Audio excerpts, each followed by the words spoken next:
dalam video ni kita akan sambung semula berkenaan dengan mayat bintang. Cuma kali ini kita akan lihat bintang yang lebih besar daripada matahari. Sebelum ni kita lihat bintang yang saiznya lebih kurang matahari. Sekarang kita akan lihat yang saiznya lebih besar daripada matahari. Jadi apa yang akan berlaku bagi bintang yang lebih besar, terasnya tadi, kalau matahari dia akan, terasnya akan semakin kecil, semakin mampat dan membentuk kerdil putih. Tapi untuk bintang yang lebih besar, terasnya itu lagi besar dan lagi banyak graviti.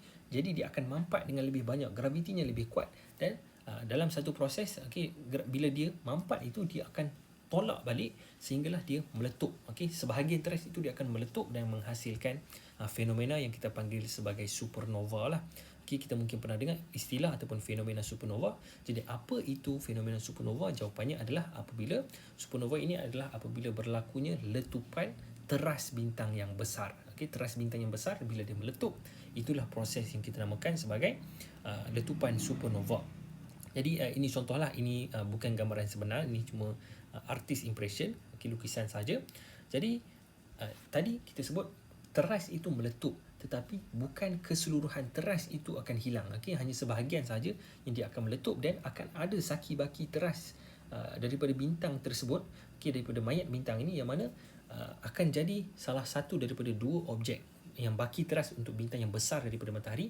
Akan ada dua objek yang sama ada salah satu daripada dua objek ini, iaitu yang pertama adalah bintang neutron. Sekali lagi saya sebut, bintang neutron dia walaupun disebut bintang, dia sebenarnya bukanlah mengikut definisi bintang. Bintang seperti yang saya sebut sebelum ini, dia adalah objek yang berlaku pelakuran nuklear dan juga bentuk sfera. Tapi bintang neutron dia tidak ada pelakuran nuklear. Jadi dia walaupun disebut sebagai bintang, cuma kita kena ingatlah istilah dia tu, dia tidak bermaksud menghasilkan pelakuran nuklear. Jadi dia teras tadi tu dia boleh jadi dua benda, iaitu satu bintang neutron, dan yang kedua adalah yang kita tahulah lohong hitam ataupun black hole. Jadi kalau orang tanya dari mana asalnya lohong hitam, bagaimana ia boleh terhasil, maka jawapannya adalah dia terhasil, salah satunya adalah melalui proses kematian bintang. Jadi bila bintang yang lebih besar daripada matahari, secara umumnya lebih kurang 8 kali lebih besar ataupun 25 kali lebih besar daripada matahari. Jadi bila bintang itu 25 kali lebih besar daripada matahari, maka bila dia mati, dia akan menjadi black hole ataupun lohong hitam. Baik. Jadi kita akan sambung lagi berkenaan dengan lohong hitam lah. Jadi lohong hitam ni ataupun black hole adalah satu objek yang misteri, yang mana ramai orang suka dengar sebab dia terlalu misteri. Jadi kita akan cuba rungkaikanlah apa misteri berkenaan dengan lohong hitam ini. Jadi lohong hitam dia, kalau kita ditanya macam saya sebut tadi, bagaimana dia terhasil, jawapannya adalah apabila dia terhasil daripada kematian bintang. Dia terhasil daripada kematian bintang, tetapi kita kena ingat, walaupun dia terhasil daripada bintang yang sangat besar, yang 25 kali lebih besar daripada matahari, tetapi saiz lohong hitam itu sangat-sangat kecil. Yang mana dia mempunyai saiz yang sangat-sangat kecil. Even kalau bintang itu sangat besar, dia punya lohong hitam itu lebih kecil daripada bumi lagi. Dia punya saiz ni sangat-sangat kecil lah. Jadi contoh andaian kalau matahari menjadi lohong hitam, maka saiznya itu hanyalah 6 km. Ingat, saiz matahari yang sebenar adalah lebih kurang 1.4 juta kilometer. Daripada hujung ke hujung adalah 1.4 juta kilometer, diameter dia. Tetapi kalau matahari menjadi black hole ataupun lohong hitam, saiznya akan jadi 6 km sahaja. So 6 km ini sangat-sangat kecil lah. Lebih kecil daripada Pulau Pinang sebagai contoh. Baik.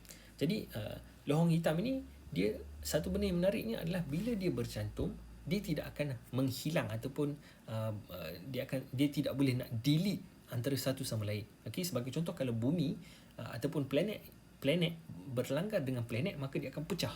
Dia akan hancur bila planet berlanggar dengan planet. Tapi lohong hitam dia lebih menarik, kerana kalau lohong hitam bertemu dengan lohong hitam, maka dia akan bercantum, dia tidak akan pecah. Dia bila dia bercantum, satu lohong hitam jumpa satu lohong hitam, dia akan menjadi satu lohong hitam yang lebih besar. Jadi asalnya ada dua, kemudian bergabung menjadi satu. Tapi kalau planet, bila dia bergabung, dia akan pecah, dia akan jadi jutaan batu-batuan lah.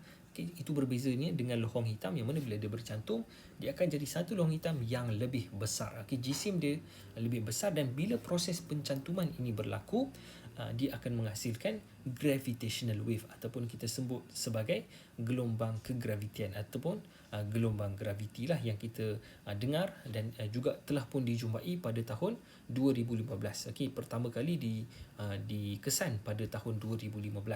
Jadi setakat itu sajalah untuk video ni. Untuk video seterusnya kita akan lihat berkenaan dengan objek yang lebih besar lagi, iaitu yang kita sebut sebagai galaksi. Okay, jadi kalau ada apa-apa soalan boleh tuliskan di ruangan komen di bawah.